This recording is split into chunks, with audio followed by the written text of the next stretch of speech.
ভাইজান ছাড়া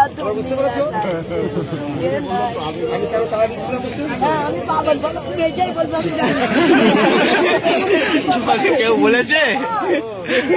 তোমার নাম্বারটা তুমি কোথায় গেছে আমি জানি না। দেখো আমার নাম্বারটা লিখে দে। তুমি মামা যাও লিখে দে। আর শোনো, এই ঠিক আসো, একটু খাবার গাড়ি ভাড়া দিয়ে সিধে বাসে চুন দিবি, নাহলে যে কলকাতা পুলিশের হাতে ধরিয়ে দিবি। ভয় করে মমতা যেন ভয় করে কলকাতা পুলিশে ভয় করে। নাম্বার দিয়েছি না, না শুনলে পুলিশকে ধরে হলে নিয়ে সেন্টার লকাপে চলে যাবে। আমি যাচ্ছি করতে পারে দুবার নিয়ে গেছে। এবারে ভাইজানের ছেলে হচ্ছে মমতার ছেলে, এবারে নাম্বার দিয়েছে, কাউকে নাম্বারটা দেবে না।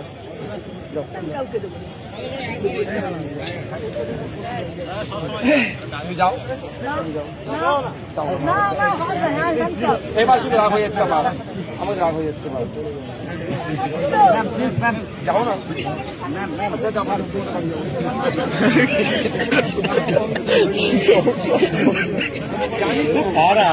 জানি না